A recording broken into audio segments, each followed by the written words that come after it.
there's only negative things that can be given to them if they break the rules. For instance, we talked about contraband this morning.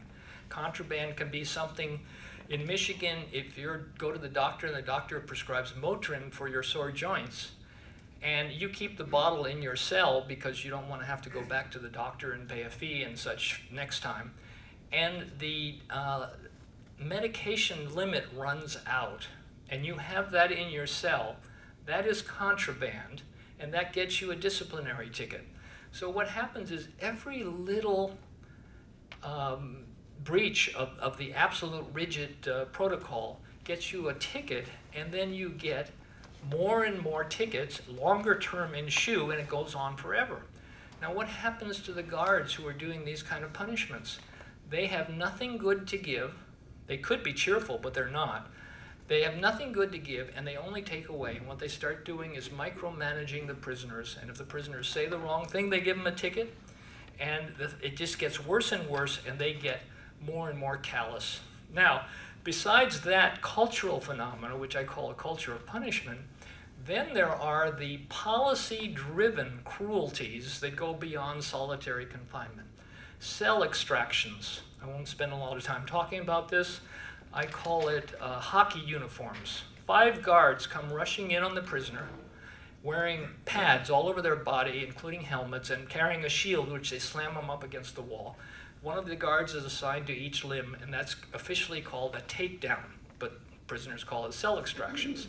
Lots of injuries happen, rarely to the guards. That's a policy-driven abuse within solitary confinement. In Pelican Bay, I investigated a number of years ago a swarm of 60 cell extractions that happened on a Saturday night. There are 1,500 prisoners in solitary confinement in the Pelican Bay SHU. 60 of them underwent cell extractions one night. So I said, well, I'd like to see the incident reports. So I got the incident reports. This was on a court order for a class action. It was for not returning the food trays. The food was rotten. And the prisoners had talked amongst themselves and decided, they have to yell, by the way, down the hall. There's no way directly to talk. Their cells are facing outward, and you saw a picture. They have, it's like TAMs, they have little holes in their door. It's a solid door, but there's little holes, which you can barely see through. And they have to yell so that they can hear each other. They decided that they were going to withhold their food trays because the food was rotten and inedible. And 60 people underwent cell extractions with many injuries. So that's a policy-driven abuse, I think is torture. Then it gets worse. In California and now in many states, I'd say the majority of states, there's therapy in cages. You saw some of the cages this morning. That is, they have these telephone booth-sized cages made of Lexan and steel. They bring the prisoners in shackles, and they place them in a cage, and they'll have 4 cages or 5 cages in a room. And then the therapist comes in when they have the 4 or 5 prisoners in these cages. Very dehumanizing. And the therapist will begin the therapy session. That's become standard. In California, a maximum security prisoner cannot see a mental health practitioner without a cage. And, you know, maybe some people are dangerous. I'd say maybe 3 or 4 in the system, but not thousands. And that's who sees people in cages. Then they have, and it was mentioned as loaf this morning, but I'm going to go into a little more detail of what it is. It's called, around the country, a behavior management plan. Once you've got someone in solitary and you're doing all these things to them, and then they do something wrong, like they talk back to the guard, what are you going to do? You put them on a special program. You take away all their clothes. Now, what does that have to do with behavior change or rehabilitation? To take away a prisoner, he's already in isolation. You're going to take away all of his clothes, take away his mattress, which rests on a concrete slab. He's going to sleep on the concrete slab or on the floor. And then you give him loaf. I think of loaf, TAMs evidently they add cabbage, but I think of loaf as yesterday's leftovers mushed together in an inedible thing that satisfies some chemical definition of a meal. And they give him that, and he usually gags on that. Now, what are they doing?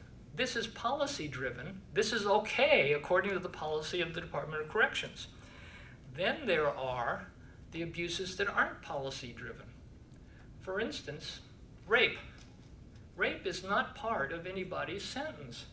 However, the sexual abuse is rampant in our prisons. Beatings happen daily in every prison system in the country. In Mississippi, I was involved in a lawsuit, which I'm going to talk a little more about, an ACLU lawsuit, class action, about the Supermax at Unit 32 at Parchment, Mississippi State Penitentiary. There was a guard on the evening shift who would have favorites, and he would have people he didn't like among the prisoners. And he would take his can, they call it mace, I think it's actually pepper spray, and he would walk along the hallway and open the food port and spray the pepper spray into the cell. And then he'd walk on. He'd just close the food port and walk on, leaving the prisoner to choke and no contamination. Well, the policy in Mississippi is, and in most states, if you use immobilizing gas, you have to write an incident report, you have to give a ticket, and there needs to be some kind of monitoring of the level of immobilizing gas in the canister. So it's a big deal, and it has the fact that he didn't report this and that he did it so just on a whim that he felt like doing it. I was testifying about that in court, and the commissioner and the associate commissioner were in the courtroom, and they heard that. They fired this guard. So this is an abuse, and there are many of them, that's against policy. It's easier to get commissioners with integrity to do something if it's against policy, whereas the behavior management plans, the therapy in cages, the cell extractions, you can't get them to do anything because they say that's our policy. Hunger strikes. We had a very successful hunger strike at Pelican Bay in California last year, and there's a lawsuit resulting from it that the Center for Constitutional Rights is bringing. Hunger strikes are the prisoner's last stand. That is, he's being controlled. Every aspect of his life is being controlled. His freedom has been taken away. He's not allowed to talk to other people. He's not allowed to do anything meaningful. He's left in a cell 24 hours a day. A hunger strike is sort of the last effort to say, hey, I'm a human being. I can decide what goes into my mouth. And, in fact, sometimes you can, sometimes you can't. They do force feedings often in those situations. But hunger strikes are a traditional way. The reason that the hunger strike is so common in prisons around the country is that every other means of expressing themselves and maintaining their dignity and respect is taken away. And then the prisoner is left with only the hunger strike. But think about it, it's a very courageous act. It's an extreme act. They're risking death.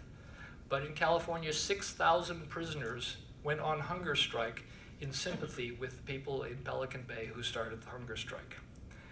Now, in this kind of situation I'm talking about, torture is inevitable.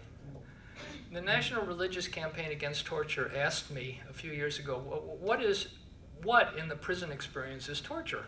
And I had to think about this. I couldn't answer, well, going to prison is torture, putting someone in a cell. That's not true in our society. In our society, prison is a sanctioned punishment for certain crimes. So we can't say that prison is torture. So what is it that constitutes torture? And what I came up with is what I call the decimation of life skills. Think of Abu Ghraib for a minute. What were those soldiers doing to those captives? They were humiliating them sexually. There was actually a book that had come out for the military about the cultural practices of Muslims. And it said, do not make them touch each other in certain ways. Do not remove clothing and disrespect their privacy in terms of nakedness. Do not force them to have contact with each other, because all of these things are violations of deeply held cultural and religious beliefs. So what did they do at Abu Ghraib? They did exactly what the manual told them they absolutely shouldn't do. And they did it to destroy those people, so that they will never again have a normal life. They will always feel shame and humiliation. They will never feel right about their religious practice. They will never feel right about their sexuality. They did it on purpose. And we think about that as torture. All right, now move over to the prisoner in the United States. The decimation of life skills is the destruction of all social and productive capacities that might permit someone to live a successful life in the community. What is a Supermax prison? It is an organized attempt to decimate all such things. The individual is left for years in a cell by themselves with absolutely no contact and with absolutely nothing meaningful to do. And they lose the capacity, they lose the initiative to do things, with exceptions. Brian gives us an example of an exception. King Wilkinson is here, and you'll hear from him tonight. It's an exception. They've survived this torture, but it is torture. And the torture is aimed, actually consciously aimed at the decimation of life skills. Zimbardo and Haney did an experiment in the early 70s, the Stanford mock prison experiment, where they took Stanford students randomly who would be subjects in this experiment. They made half of them the guards and half of them the prisoners, and they put them in the basement of the psychology building. It was a 14-day experiment, and the guards had the keys and they had the food and etc.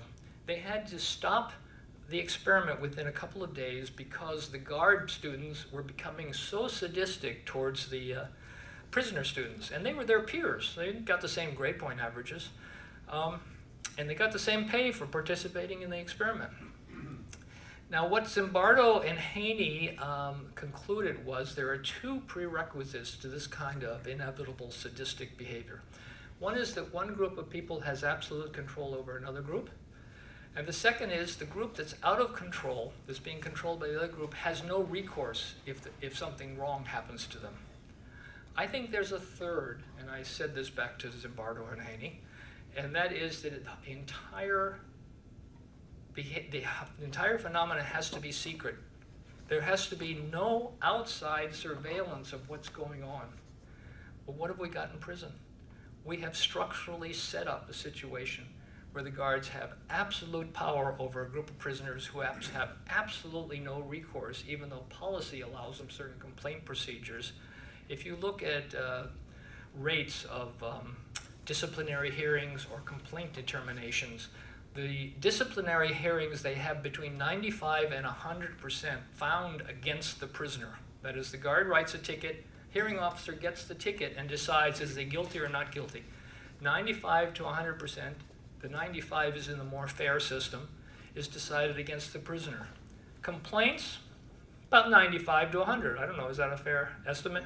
Decided against the prisoner. Complaints are dropped. And this is true of allegations of sexual abuse by women prisoners, by male staff. Most of them are end up with, it's his word against hers, there's nothing we can do about it, no action.